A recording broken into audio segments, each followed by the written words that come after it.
அனைவருக்கும் வணக்கம். இறைகத்திற்கு வந்துள்ள அனைத்து நல்லுள்ளங்களுக்கும் நன்றி.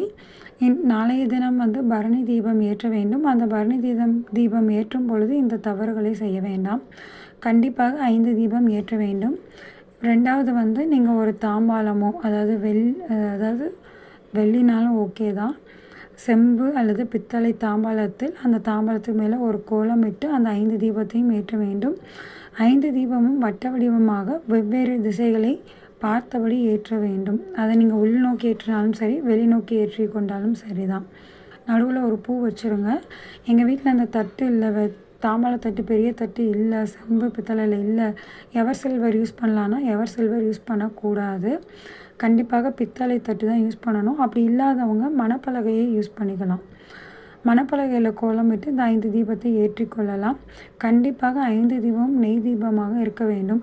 அப்படி முடியாத பட்சத்தில் ஒரு தீபம் மட்டுமாவது நெய் தீபமாக ஏற்றிக்கொள்ளுங்கள். இது போக நீங்கள் வீட்டு வாசலுக்கு வெளியில் தீபம் ஏற்றுங்கள். உங்கள் வீட்டில் 2 வாசல், அதாவது கொல்லைப்புற வாசலும் வீட்டு வாசலும் இருக்குன்னா 2 வாசல்லையுமே நீங்கள் தீபம் ஏற்றுவது ரொம்ப ரொம்ப நல்லது. முதல் நாள் யமதர்மராஜ வழிபாடு, 2வது நாள் மறுநாள் கார்த்திகை தீப வழிபாடு, அதாவது சிவனுக்குரிய வழிபாடு, 3ஆம் நாள் நம்ம பெருமாளுக்குரிய வழிபாடு.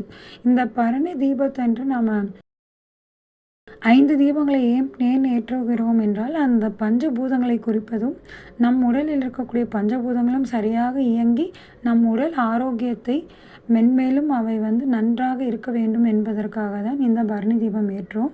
பொதுவாக இது நம் பாவங்களையும் சரி, நம் முன்னோர்கள் செய்த பாவங்களையும் போக்குவதற்காக ஏற்றக்கூடிய ஒரு தீபம்.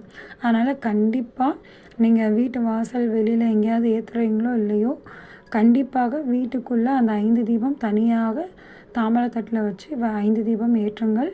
வீட்டுக்கு வெளில 2 தீபம் ஏற்ற முடியலன்னா அட்லீஸ்ட் ஒரு தீபமாவது ஏற்றுங்கள். நன்றி, வணக்கம்.